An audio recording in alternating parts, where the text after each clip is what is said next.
میں آپ سے پوچھنا تھا کہ کیونکہ جو ہمارے کالجز وغیرہ کے اندر جو موسٹ جو لوگ ہوتے ہیں جن سے آپ آگے کرتے ہیں وہ تو یہ کہتے ہیں کہ ہم اپنا مذہب کو بھی نہیں مانتے ہیں، تو ان کے آگے ہم کون سی آرگومنٹ پیش کر ٹھیک ہے، میں سکتے نے ہیں؟ تو یہی تو کہا تھا پہلے کہ آج کل یورپ میں بلکہ دنیا میں بہت سارے ایسے لوگ ہیں جو نام کے مذہب کی طرف منسوب ہوتے ہیں، مذہب کو مانتے ہی نہیں وہ، اور بہت سارے ایسے ہیں جن کو ایتھسٹ وغیرہ نے اس طرح اپنے راستے پر لگا لیا ہے کہ وہ خدا کو نہیں مانتے۔ تو میں نے اسی لیے جب بتایا تھا کہ تبلیغ کے مختلف طریقے اختیار کریں تو یہی کہا تھا کہ پہلے یہ دیکھیں کون سے لوگ ہیں جو خدا پہ یقین نہیں کرتے،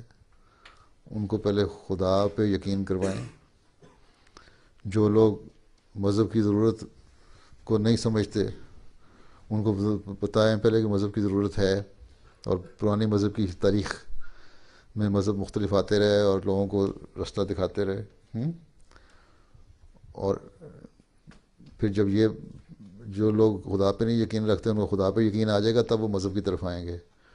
جو لوگ مذہب خدا پہ یقین تو رکھتے ہیں لیکن کہتے ہیں مذہب کی ضرورت نہیں، ان کو جب مذہب کی ضرورت پہ یقین دلوائیں گے پھر وہ آئیں گے اس طرف کہ آیا اسلام سچا مذہب ہے کہ نہیں، یا ضرورت ہے کہ نہیں۔ اس کی بحث اس دیباچہ میں اسٹڈی ٹو دی ہولی قرآن جو ہے کتاب میں نے بتائی اس میں کی ہوئی ہے، اس میں بھی تمہیں پتہ لگ جائے گا، introduction to the study of the holy Quran, اس کو پڑھو گے اس میں بھی پتہ لگ جائے گا کہ جب مذہب کی ضرورت پتہ لگ جائے گی تو پھر اسلام کی ضرورت بھی ہے کہ نہیں، اور یہ آخری مذہب ہے کہ نہیں۔ تو آہستہ آہستہ مختلف سٹیجز پہ اور مختلف لوگوں کے مطابق ان کی مختلف سائیکی کے مطابق ان کے مختلف ماحول کے مطابق پھر ان کو تبلیغ کرنی چاہیے۔ ہر ایک کو تم صرف لٹریچر دے دو پڑھنے کے لیے تو وہ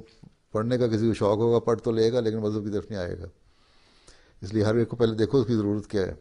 اس لیے لوگوں کو آج کل تو دنیا میں امن برباد ہوا ہے، تو میں نے یہی کہا تھا کہ پہلے دنیا کو یہ بتاؤ کہ امن کی ضرورت ہے دنیا کو، اور جماعت احمدیہ ایک امن اور پیس اور کا پیغام دیتی ہے۔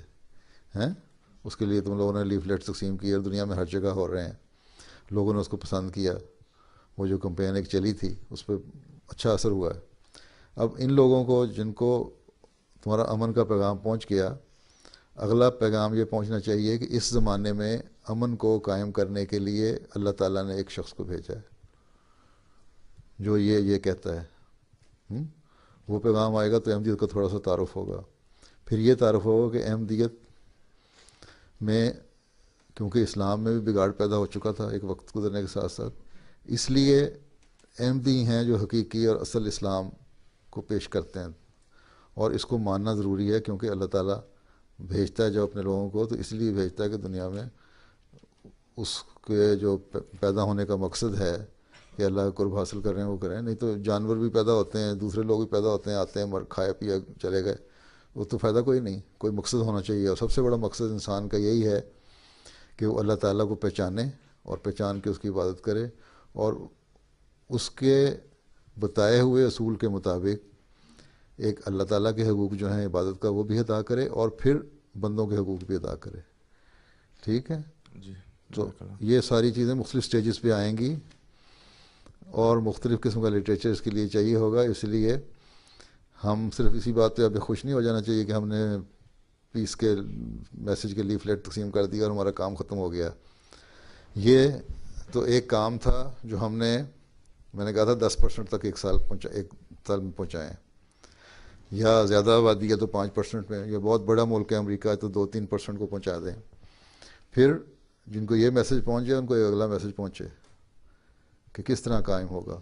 اور اگلے 10% جو ہیں یا 5% جو ہیں ان کو اگلا پیغام، پہلا پیغام پہنچے، پھر تیسرا پیغام، مختلف سٹیجز میں مختلف پیغام پہنچانے ہوں گے، اور ایک لمبا پروسیس ہے، یہ ایک دن میں نہیں ہوگا، کم از کم ہوگا انشاءاللہ تعالیٰ تو اچانک ہی، جب اللہ تعالیٰ رخ بدلنا چاہے گا تو دنیا کا رخ بدلے گا اور مذہب کی طرف آئیں گے اور اسلام اور احمدیت کی طرف توجہ پیدا ہوگی، لیکن ہمیں اپنی طرف سے یہ کوشش کرنی چاہیے کہ لوگوں کو ایک طرح سے انٹروڈکشن ہو جائے، تعارف ہو جائے، جو بنیاد اسپیڈ ورک ہم کر سکتے ہیں ظاہراً وہ کر لیں، تاکہ لوگوں کو پھر تمہارے پاس آنے میں اور سمجھنے میں آسانی رہے۔